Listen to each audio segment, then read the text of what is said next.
Malhotra family का हर member एक दूसरे पर शक कर रहा है। तो मेरी बात को समझने की कोशिश करो, मेरा विश्वास करो।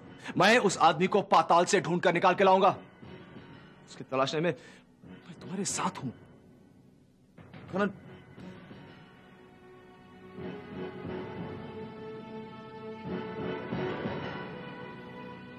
हैरत की बात यह नहीं है कि केशव का कत्ल हुआ था। हैरानी की बात यह है कि कातिल मल्होत्रा फैमिली का कोई मेंबर है। कौन हो सकता है वो? रितु से शादी। इस मुद्दे पर भी मुझे एक बार फिर से सोचना पड़ेगा। अपनी लव स्टोरी का हर चैप्टर मुझे बताते रहना। कम से कम मुझे भी लगेगा कि मोहब्बत नाम की चीज से वाकिफ हूं। तुम्हारी ही खुशी में खुश हो लेंगे।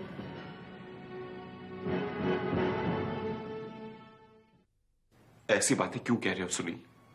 तुमने तो रितु से शादी करने का फैसला ले लिया था ना? ऐसी बात क्यों नहीं करूं? क्या उल जलूल फैसले लेने का हक सिर्फ आपको है? सुनील, मेरी करनी का फल मेरी बेटी को मत दो। उससे तुम्हारा क्या बिगाड़ा है? मेरा जो कुछ भी बिगड़ा है मिस्टर मल्होत्रा, उसका हिसाब किताब लेकर मैं फुर्सत से बैठूंगा और फिर मैं शादी का फैसला करूंगा। और जो भी फैसला होगा मैं आपकी बेटी रितु को बता दूंगा। लेकिन सुनील, तुम रितु से प्यार करते हो। वो तो हम तब भी करते थे जब आप हमारी शादी के खिलाफ हुए थे। सारी चीजें जस की तस रही, पर आपके तेवर बदलते रहे। बड़ी आरामदेह सी जिंदगी हो गई है आपकी। क्या गारंटी है कि करण नाम का फितूर आपके दिमाग पर फिर से नहीं चढ़ेगा? क्या गारंटी है कि आपके तेवर फिर से नहीं बदलेंगे? क्योंकि हमने तो आपको गारंटी दे रखी है कि मिस्टर मल्होत्रा, आपको बदलना है तो बदल जाइए, हम बिल्कुल नहीं बदलेंगे। सुनिए, मैं रितु का बाप हूं। मुझे उसकी बदनसीबी मत बनाओ। अच्छा, और आपने मुझे जो अपने माँ बाप की बदनसीबी बना दी है, वो उसका हर्जाना कौन भरेगा? सजा मैं भुगतूंगा। जो भी सजा तुम देना चाहते हो मुझे दो, रितु को नहीं। आज एक बाप अपनी बेटी की खुशियों की भीख मांग रहा है तुमसे। उसे मायूस मत करो सुनील, उसे मायूस मत करो। सजा का हकदार सिर्फ मैं हूं, मेरी बेटी रितु नहीं। प्लीज।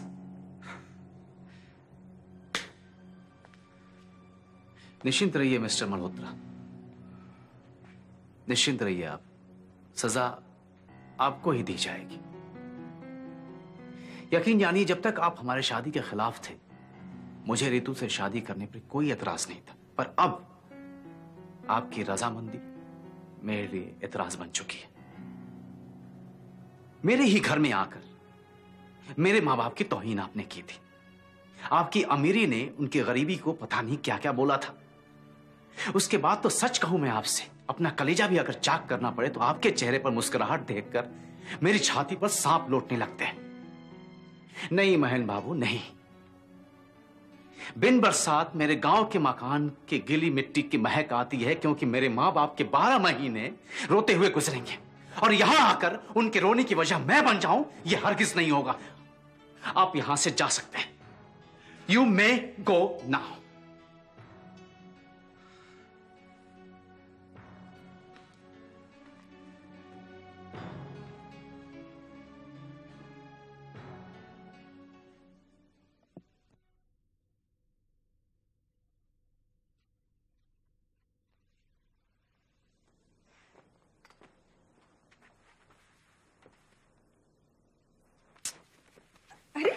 क्या हुआ? लगता है आपको आजकल अपनी ये वाली बेटी अच्छी नहीं लगती। और मुझसे अगर कोई पूछे कि इस बेटी के अलावा मुझे और क्या पसंद है, तो मेरे पास उस बात का जवाब नहीं है, समझी? अच्छा, कहीं ये नॉवल बेटियों को बहलाने फुसलाने के तरीकों पर तो नहीं है ना? नहीं, तो सच ये नॉवल बहुत इंटरेस्टिंग है। आज रात को इसे खत्म कर डालूंगी। मम्मी, अगर ये नॉवल पढ़ना आपकी आदत बन गई तो फिर मुझे कौन कंपनी देगा? और मुझे ऐसा लग रहा है कि आपकी आदत सी बनती जा रही है। ऐसी बात नहीं बेटा, मैंने आदत क्यों डाली पता है? क्योंकि जब फुर्सत होती है ना, तो मैं अपनी जिंदगी के बारे में सोचती रहती हूँ।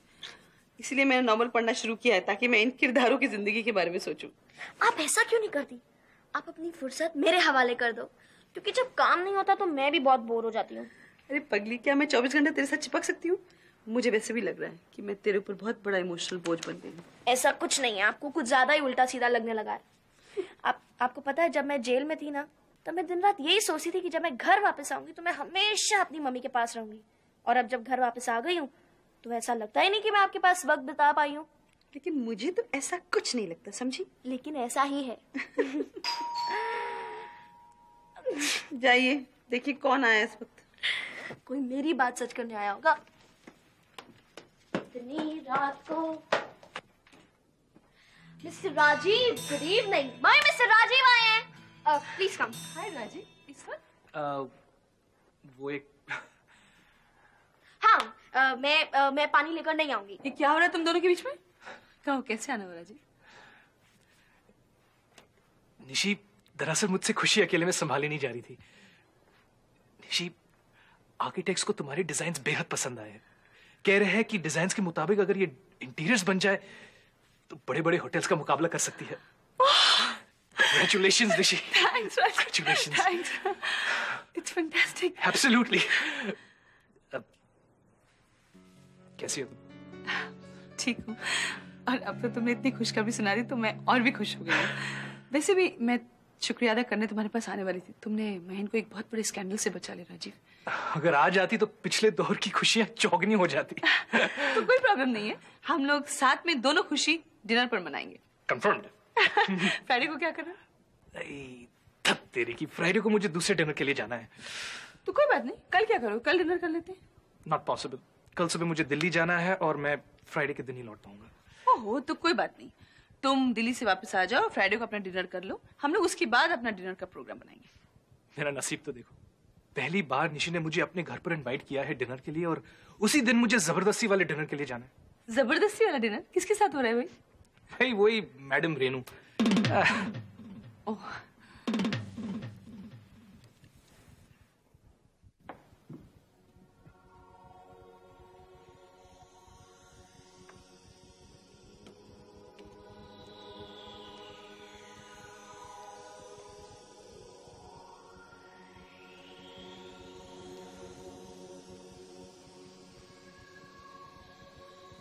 नाराज हो बेटा? करण, अपने आप को इस दर्द से बाहर निकालो। आप लोगों के लिए आसान होता होगा दर्द से बाहर आना। कम से कम ताने तो मत मारो। इसके लिए आप मेरी सलाह मानेंगी?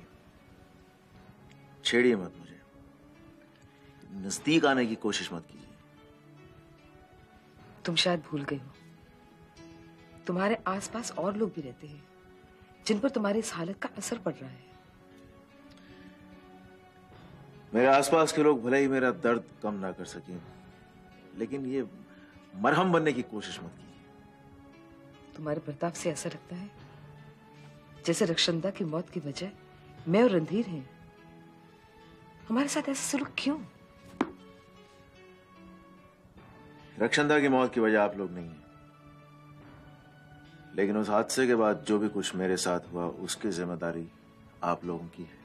लेकिन करण, तुम तो... इसीलिए कह रहा हूं, आप मेरा मुंह मत खुलवाइए। करण, आज तुम्हारे दिल में जो कुछ भी है ना, कह डालो। मैं तुम्हारी सारी बातें सुन के जाऊंगी। जाने दीजिए मां,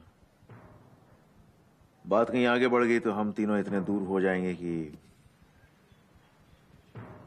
फासला क्या अब भी कम है? अच्छा नहीं लगता तुम्हारी ऐसी हालत देखकर बेटा। मेरी ये हालत आपको पहले भी कब अच्छी लगी? उसकी वजह कुछ और थी। सब वजह, सारे कारण सिर्फ एक जमीन एक ही जड़ से उगे हुए हैं। अपनी कम और आपकी और कुंवर साहब की सहूलियत के लिए मैं अपनी तकदीर को दोष देता हूं। जाने दीजिए ये सब बातें। नहीं बेटा, तूने जो कुछ भी कहना है ना तू कह। आज मैं तेरी एक एक बात सुनकर जाऊंगी। शिकायत मत कीजिएगा, ये नहीं होता आप खुद अपने आप को दे रही हैं।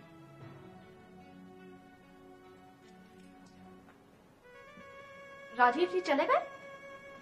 चाय। Thank you. थैंक्स, मेरा सर बहुत दुख रहा था। आप किसी बात को लेकर अपसेट हैं? नहीं, मैं क्यों अपसेट होने लगी? नहीं, मैंने कैजुअली पूछा। मम्मी, आपका राजीव जी के बारे में क्या ख्याल है? मेरा ख्याल? मेरा क्या ख्याल होने वाला है? नहीं, मैं तो यूं ही पूछ रही थी। वो इसलिए क्योंकि आप उनके फर्म के लिए काम कर रही है ना। वो आदमी कैसे है? ठीक है, अच्छे हैं। मैं बताऊं, मैं तो काफी इम्प्रेस हूँ, मुझे बहुत अच्छे लगते हैं। अच्छे ही हैं वो। आपको कितने अच्छे लगते हैं? नहीं तो मैं तेरी बात का मतलब नहीं समझी। जो माँ जन्म देती है वो अपने बेटे के सवाल का मतलब बहुत अच्छी तरह समझती है ना मॉम? मॉम, हमने आज तक एक दूसरे से कोई बात नहीं छुपाई। अगर आपके दिल में कुछ है वो आप मुझसे नहीं कहेंगी तो आज आपके पास ऐसा कोई भी नहीं है जिसे आप कह पाए। और अगर आप अपनी बातें मुझसे छुपाने लगी तो आपको देखते देखते मैं भी अपनी बातें छुपाने लग जाऊंगी। क्या वो ठीक होगा? नहीं तो मैं तेरा मतलब समझ गई हूँ, लेकिन कोई बात हो तो बताओ ना। मैं ये नहीं पूछ रही कि क्या है क्या नहीं है। मैं तो सिर्फ राजीव के लिए आपकी फीलिंग्स जानना चाहती हूँ। नीतू, महीन का और मेरा रिश्ता क्यों बिगड़ा, ये रिश्ता टूटने के बाद ही मुझे समझ आया। मैं दरअसल महीन नाम के इंसान को प्यार नहीं करती थी। महीन की और बाकी खूबियों को मैंने देखा, मतलब उसकी लंबी लंबी कारों में घूमना, 5 स्टार होटल में जाना, अच्छे अच्छे कपड़े पहनना। बस उसकी दौलत देखकर ही उससे मैंने शादी की थी। लेकिन शादी होने के बाद पैसों की तंगी तो महसूस नहीं हुई, पर हम दोनों को पता चल गया था कि ये रिश्ता ज्यादा दिन चलने वाला नहीं। फिर भी हमने 20 साल इसे निभाया।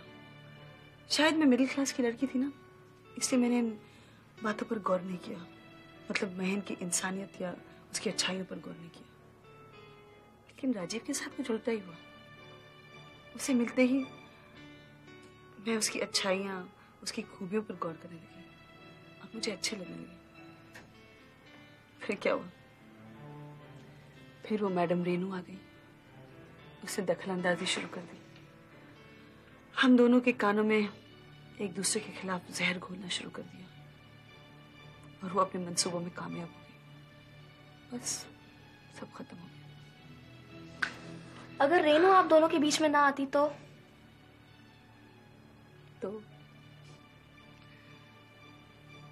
क्या होता?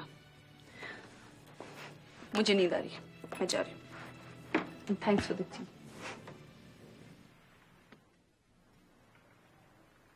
रेनू, अब आप अपने मंसूबे संभाल के रखिए, क्योंकि मैं आपको अपनी मम्मी की खुशियों पर ग्रहण नहीं बनने दूंगी।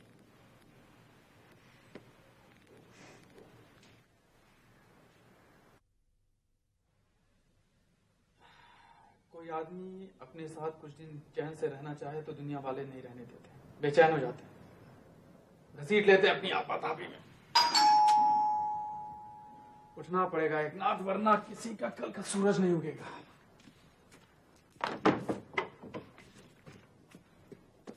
तू लगता है तुमने अपने दरवाजे पर कोई स्पेशल घंटी लगाई हुई है जो पहले बाहर और फिर अंदर सुनाई देती है। शुक्र करो कि जिसके लिए घंटी बजाई थी उसे सुनाई दे गई, वरना मैंने आजकल दुनिया वालों के लिए अपने कान बंद कर दिए। क्यों? मैं आजकल सिर्फ अपनी आवाज सुनता हूँ। जब इतनी मेहरबानी की है तो थोड़ी सी इनायत और कर दो। क्या? दुनिया वालों के लिए तुम ईद का चांद हो, लेकिन मुझे बिना ईद का चांद दिखा दो। अगर इस कमरे में थोड़ी सी रोशनी हो जाए तो मैं तुम्हें सुनने के साथ साथ शायद देख सकूं। वैसे लैंप है तुम्हारे कमरे में, क्या वो भी दुनिया वालों के लिए चलता है? मेरा आजकल जरा सी रोशनी होते मेरी आंखें चौंधी आ जाती हैं। वैसे मेहमान की आंखों के लिए अपनी आंखों पर जोर डालना पड़े तो चलता है, डाल है। चलो, तुम बिन बुलाए मेहमानों की आंखों का भी बड़ा ख्याल करते हो। नहीं मेरा, मैं आजकल किसी को नहीं बुलाता हूँ, जिसे आना होता है वो बिन बुलाए ही चला आता है। लैला की बड़ी बहन होने के नाते पूछ रही हूँ कि तुमने मजनू जैसी हालत क्यों बनाई हुई है? तुम्हें तस्वीर गलत दिख रही है। यहाँ लव स्टोरी नहीं चल रही है। भाई सावन के अंधे को तो हरा ही हरा दिखाई देता है, तो फिर तुम्हें बता दो कि तुम्हारे यहाँ कौन सा मौसम चल रहा है। जाने दो मेधा, कोई और बात करे, क्योंकि हंसी मजाक में किए गए तुम्हारे सवाल को शायद मेरा संजीदा जवाब बर्दाश्त ना हो। मेरे पूछने का अंदाज शायद तुम्हें पसंद नहीं आया, लेकिन मैं संजीदा जवाब की उम्मीद लेकर ही यहां आई थी। एकनाथ नाम का शख्स मेरी जिंदगी का संजीदा मामला है, क्योंकि रूबी से ज्यादा मेरी जिंदगी में और किसी चीज की अहमियत नहीं है। और तुम्हें यह बताने की जरूरत तो नहीं है एकनाथ कि रूबी अपनी आंखों से तुम्हारे आंसू बहाती है। चोट तुम्हें लगती है तो वो कराती है। माफ करना मेधा, लेकिन मैं आजकल रूबी के बारे में बिल्कुल नहीं सोच रहा हूँ, या यूं कहूं कि मैं सोच नहीं पा रहा हूं। अगर मुझे थोड़ा सा हक है तो क्या मैं पूछ सकती हूँ कि उसके बारे में क्यों नहीं सोच रहे हो? मेधा, मेरी जिंदगी में एक अजीब सी दिशाहीनता आ गई है। जिन दिशाओं पर मुझे नाज था, फक्र था, उन पर अब मुझे अफसोस होने लगा है। मैं समझी नहीं।